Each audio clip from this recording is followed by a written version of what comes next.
Ya estamos enganchados con Jorge Resqui Pizarro. Jorge es abogado y presidente del Centro de Estudios de la Propiedad Horizontal y la Sociedad. Y bueno, en semanas de mucho movimiento, en todo sentido, seguramente tenemos cosas importantes para hablar. Jorge, gracias por dedicarnos siempre este tiempo. ¿Qué tal? ¿Cómo te va, Emiliano? Muy buenas tardes para vos, un abrazo para todo tu equipo y para la audiencia de Radio de la Ciudad. Gracias a vos, Jorge. Bueno, semanas en las que se movió un poco todo, así que seguramente tenemos cosas interesantes que han surgido, Sí, ¿no? sabes que tengo dos temas para tratar contigo hoy en el programa. Uno que ya, bueno, lleva una semana porque la media sanción Claro. al proyecto de ley de inviolabilidad a la propiedad privada, así fue denominado por el Poder Ejecutivo y fue trasladado al Senado de la Nación. Se aprobó, como decía, en media sanción el jueves pasado. Se dejaron dos capítulos de lado, uno referido a la extranjerización de tierras, que lo hemos comentado oportunamente, y el otro referido al manejo de fuego. Pero sí se aprobaron la cuestión de la modificación a la ley de expropiaciones, Claro. y también lo relativo modernización de los registros de propiedad inmueble, es decir, más que nada la cuestión de digitalización y la creación de la ventanilla única federal para el trámite en los registros de la propiedad inmueble. Pero lo que me gustaría tratar con vos, y creo que lo que más le va a importar a los desalojos, del Sí, llamado desalojo express. sí, sí, sí. Que fue tratado en los medios de una manera muy dispar, quizás en algunos puntos equivocados, porque bueno, la rapidez del tema y también digamos, lo engorroso lleva a cierta confusión. Lo primero que hay que decir con respecto a la modificación a la ley en verdad, al Código Procesal Civil y Comercial de la Nación, que determina el desalojo, esta media sanción también modifica una parte del Código Civil y Comercial de la Nación. Decía que lo primero que hay que decir que es que se está reformando el Código Procesal Civil y Comercial de la Nación en el capítulo correspondiente a desalojos. El desalojo ahora pasa a ser un procedimiento sumarísimo. ¿Qué significa esto? El artículo 498 del Código Procesal Civil y Comercial de la Nación establece un proceso diferenciado del conocido como ordinario o de conocimiento, que es mucho más, aunque a veces en los términos reales o en la práctica judicial no es tan así, pero bueno, así lo determina la ley. Se va a aplicar el llamado proceso sumarísimo. Ujú. Se va a sustituir el artículo 680 del Código Procesal y Comercial de la Nación. Es bueno recordar esto antes del tema. Todo esto es aplicable a los inmuebles urbanos y rurales correspondientes básicamente a la capital federal, porque el Código Procesal Civil Comercial de la Nación se aplica en la capital federal y a todos aquellos inmuebles que correspondan digamos, a la nación o sean federales en el interior del país. Es decir, no se va a aplicar en el resto de las provincias, en tanto y en cuanto las provincias tienen su propio código procesal, su propio procedimiento de desalojo. Es una facultad reservada a las provincias, no delegada a la nación, y únicamente si adhieren a la ley, si finalmente se sanciona en diputados, no sabemos todavía cuándo se va a tratar, puede que se incorpore este nuevo procedimiento o no. Así que esto tengamos en cuenta Es que una es salvedad aplicable importante. a la capital federal. Es una A la salvedad capital federal. importante, Se claro, claro. modifica, claro, tener en cuenta que esto es aplicable capital federal más inmuebles nacionales o federales que se encuentren en el interior del país, no en el resto de las jurisdicciones o provincias del país. Decía que se sustituye el artículo 680 del Código de Procedimiento, en donde vamos a encontrar diferenciación en cuanto a, por un lado, la mora por vencimiento del contrato, donde se va a aplicar un sistema determinado que ahora te voy a comentar, la falta de pago el desalojo por falta de pago, y hay que diferenciar esto de lo que corresponde a usurpaciones, intrusiones, tenedores Claro. precarios, etcétera. Ahí es donde ¿Quién la vos, ejerce la... ahí es donde, Jorge, perdón que te interrumpo, pero ahí es donde vos decís que se Sí, mezcló no, un por poco favor. todo, ¿no? En la información que se dio estaba todo como, nunca estuvo muy claro todo eso. Esto que estás aclarando ahora me Claro, parece que es fundamental. claro, claro, exactamente. Entonces tenemos que la modificación de esto implica también la modificación del artículo, por parte del artículo 12 del proyecto, sustituye también el artículo 679 del Código de Rito, donde dice que la acción de desalojo de inmuebles urbanos y rurales por ahora se sustanciará obligatoriamente por el proceso sumarísimo. Que recién lo comentábamos. ¿Qué hay que hacer? A ver, por supuesto hay que tener un derecho verosímil, inequívoco, que por un lado se da por el vencimiento del contrato o por el hecho del impago del canon locativo. Y esto permite que con un plazo de 10 días de antelación, con una intimación por parte ya sea del locador o inclusive del sublocatario, o también de cualquier otra persona que tenga en locación la vivienda, hay un comodatario, etcétera, inicia este proceso y dice, bajo caución juratoria, ¿qué es esto? Diferenciar la caución juratoria de la caución real, es decir, bajo declaración jurada, dice, en verdad acredita el contrato y la fecha de vencimiento, o bien se encuentra impagos el canon locativo, siempre, como decíamos, bajo una declaración jurada, no una caución real, es decir, lo que sería dejar un depósito determinado para eventualmente daños y perjuicios, porque esto no es así, tenga que sufrir un detrimento patrimonial quien reclama el desalojo. Se produce el desalojo con estos dos elementos y la entrega va a ser inmediata.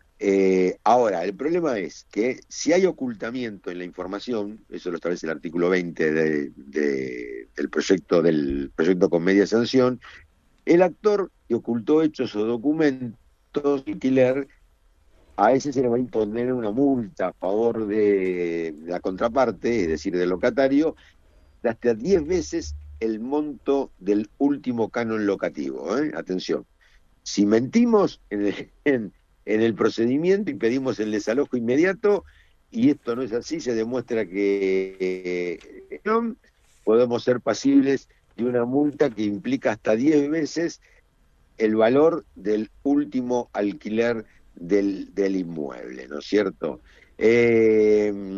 Por un lado teníamos la falta de pago o vencimiento, se restringe el onus probatorio, es decir, los elementos de prueba que se pueden acreditar, solamente se va a admitir la prueba documental y pericial, no hace falta otra, y por el otro lado tenemos la cuestión relativa a que también puede ser solicitado el desalojo por el uso abusivo, por el deterioro de la vivienda, por el cambio de destino de la vivienda, y esto implica la aplicación de un nuevo artículo que se crea, que es el 680 ter del Código Procesal.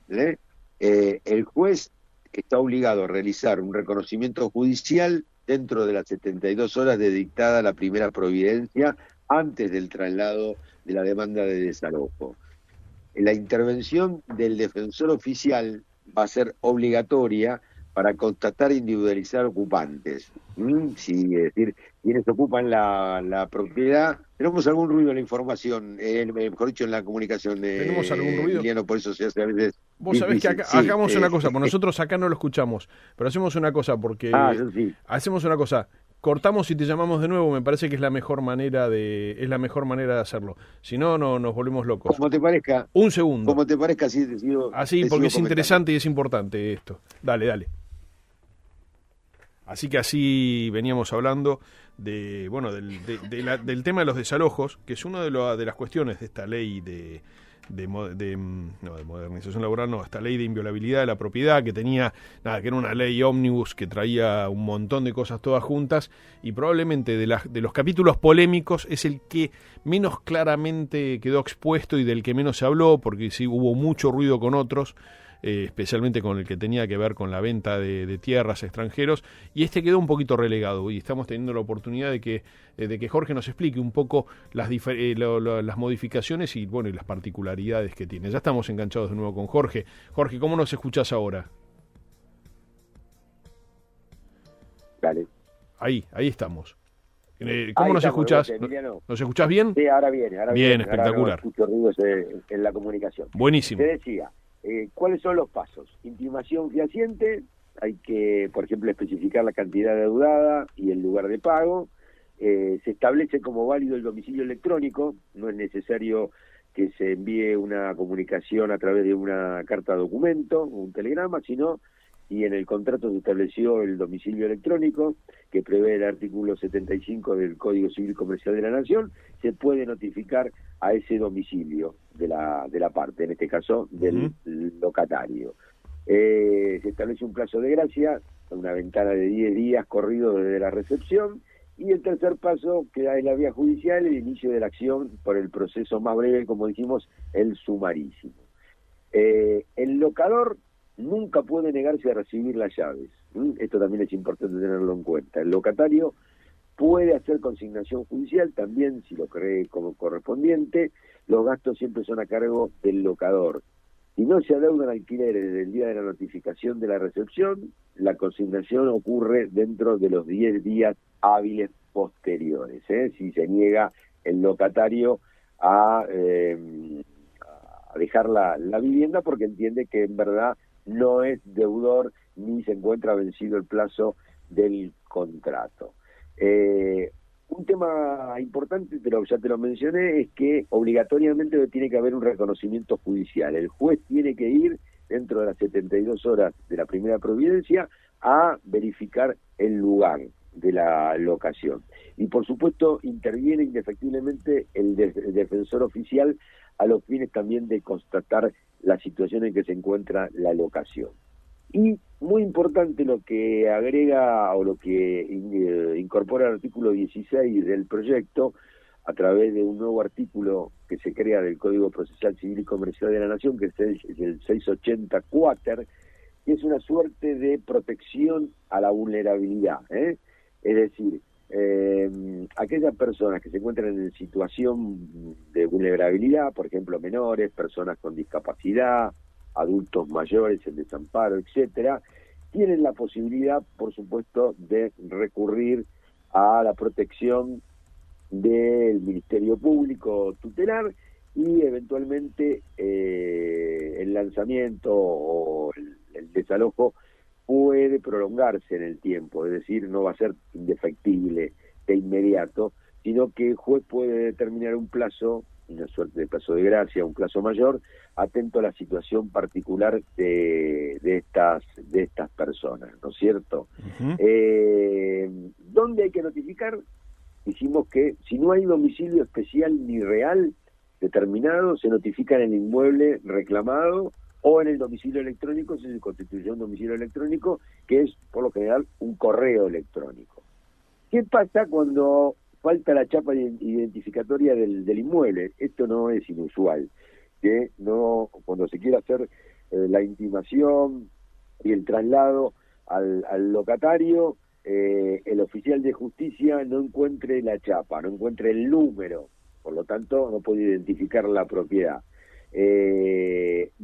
La obligación del notificador es localizar por cualquier medio el lugar, incluso dándole esto una llamada solución visual, es decir, a través de fotografías que permitan identificar correctamente el lugar, si esto es necesario y suficiente. Es decir, además de trasladar la demanda, de determinar cuál es el inmueble, por ejemplo, si es en el marco de un edificio sometido al régimen de la propiedad horizontal, cuál es la unidad funcional, el piso, el número de departamento, la letra del departamento.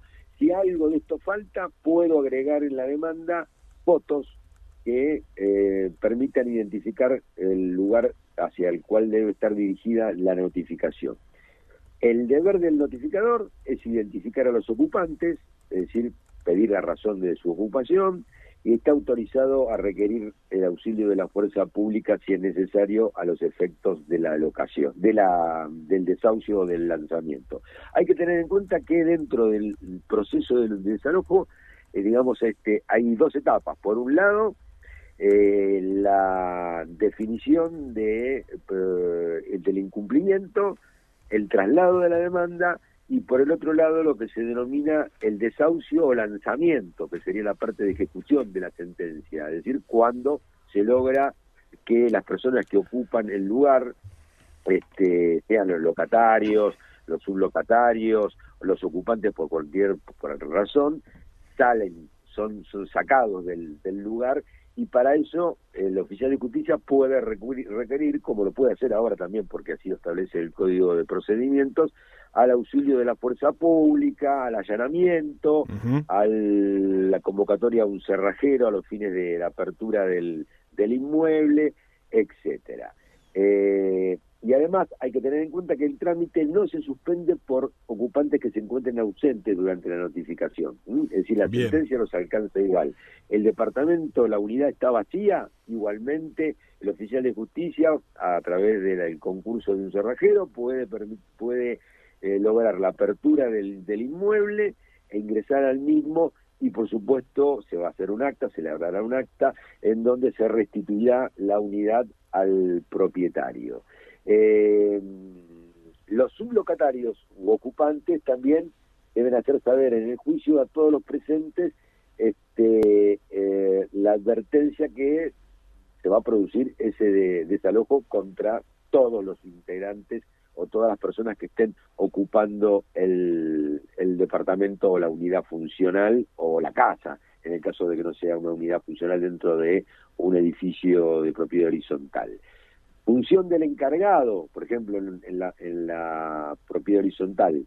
Si no se especifica unidad funcional, también se le puede pedir al encargado o a los vecinos que traten de identificar cuál es la unidad la cual se intenta desalojar.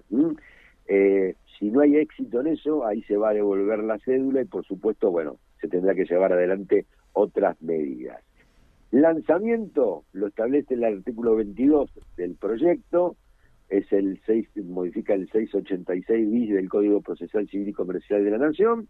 Fuerza pública, que es a requerimiento del oficial público a través de, por lo general, la policía, en caso de necesidad.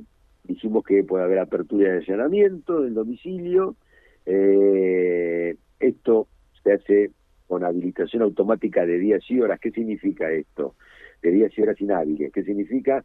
Que en cualquier momento se puede realizar el lanzamiento de estos ocupantes. No importa que estemos fuera de los horarios que determina la justicia para realizar estas medidas, sino que se habilita directamente de manera automática días y horas inhábiles para ese diligenciamiento. Y finalmente está la autorización para designar depositario de los bienes muebles que existan en el lugar, como hoy también rige esa medida, es decir, todo aquello que se encuentre dentro de la unidad funcional, los muebles se inventarian a través de un acta que realiza el oficial público y se designa a alguien, puede ser el propio locador o un tercero, como depositario de ello para después notificar que se deberán retirar en tal o cual lugar. Es decir, el procedimiento sumarísimo más la caución juratoria implica un reconocimiento dentro de las 72 horas por parte del juez, para hacer un resumen de la cuestión.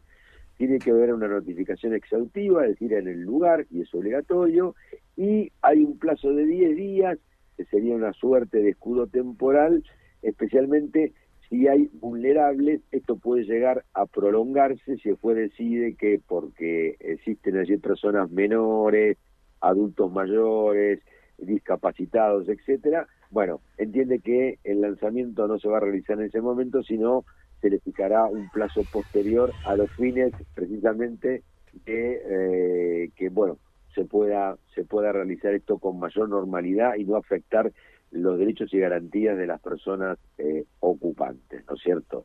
Bueno, esto es básicamente la cuestión. ¿Qué significa? Que se acelera el procedimiento, por eso algunos lo denominan desalojo express, y que evidentemente los requisitos que se van a tener en cuenta van a ser menores a los que tenemos vigentes en el Código de Procedimiento. Tengamos en cuenta que el actual Código de Procedimiento ya establece un llamado desalojo anticipado. Es difícil que un juez hoy te otorgue un desalojo anticipado, digamos que la verosimilitud del derecho debe ser muy fuerte, muy importante, como para que un juez se anime a decir, bueno, antes de la sentencia definitiva hago lugar al lanzamiento. Pero a través de la reforma esto ya es posible debido a que precisamente lo que se busca es la inmediata desocupación del bien. Bien. Esto en breve síntesis lo que se terminó aprobando con media sanción en el Senado el pasado jueves 6 de agosto. Bien. Y ahora bien. la segunda parte de lo que te quería comentar tiene que ver con los consorcios de propiedad horizontal y los administradores de esos consorcios. Tenemos 2 Sabemos minutos. Ahí está, en 2 minutos te comento lo siguiente. Sabemos que por la ley 941 del año 2002, que fue reformada varias veces, inclusive hasta en el año 2018 por la ley 5983, los administradores o administradoras de edificios de propiedad horizontal deben obtener una matrícula. Para eso deben reunir una serie de requisitos. Entre esos requisitos está el de hacer un curso de capacitación inicial, que en un primer momento lo hacían a través de las entidades capacitadoras habilitadas por la Dirección General de Defensa y Protección del Consumidor, y con la aprobación de ese curso se notificaba a esa dependencia del gobierno de la ciudad y se le otorgaba una matrícula. Posteriormente, hace algunos meses, durante la gestión del doctor Carlos Traulci al frente de la Dirección General de Defensa y Protección del Consumidor, se determinó que además del curso y de aprobación de ese curso, se tenía que dar un examen presencial dentro del ámbito de las oficinas de defensa y protección al consumidor de la Ciudad Autónoma de Buenos Aires. ¿Quiénes tomaban esos exámenes? Bueno, personal de la dirección y además algunos integrantes de los agentes o entidades capacitadoras. El nuevo director de Defensa General de Protección y Defensa del Consumidor de la Ciudad de Buenos Aires determinó que ahora la cosa va a ser distinta. Ese curso que se va a realizar presencialmente va a ser, primero, únicamente tomado por personal de la Dirección General de Defensa y Protección del Consumidor, no va a haber más otros integrantes de agentes capacitadores que han dado los cursos iniciales, que se hará a través de un múltiple choice, es decir, no va a haber ni exposiciones orales, ni coloquios, ni nada por el estilo, sino un múltiple choice directamente. Esa evaluación la va a hacer directamente la autoridad de aplicación, que es la Dirección General de Defensa y Protección del Consumidor.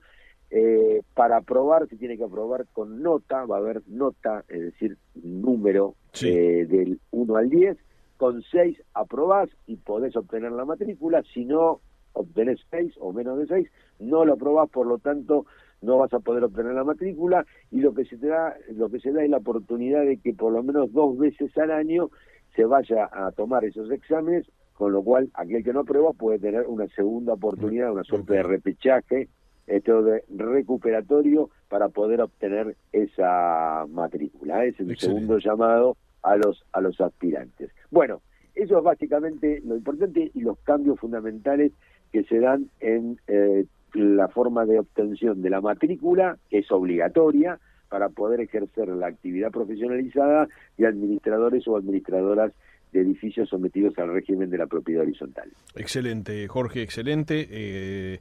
En particular, bueno, todo lo que tiene que ver con los desalojos, que era un tema que había quedado medio colgado, todavía está pendiente de media sanción falta la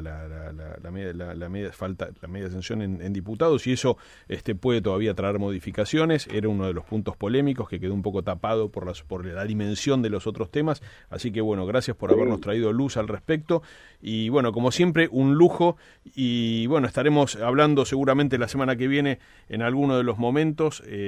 Como siempre, de verdad, un privilegio tener tanta claridad y que nos expliques algunos temas que normalmente pasan desapercibidos. Te agradezco mucho, Emiliano, un gran abrazo para vos, saludos para todo el equipo y la audiencia de Radio de la Ciudad. Muchas gracias por la oportunidad. Un abrazo enorme. Hablábamos entonces con Jorge Resqui Pizarro, que es abogado y presidente del Centro de Estudios de la Propiedad Horizontal, y hablamos un poco de las modificaciones muy recientes que de alguna manera, como decimos, si no nos las explican bien y nos pasan medio de largo. Seguimos con el programa.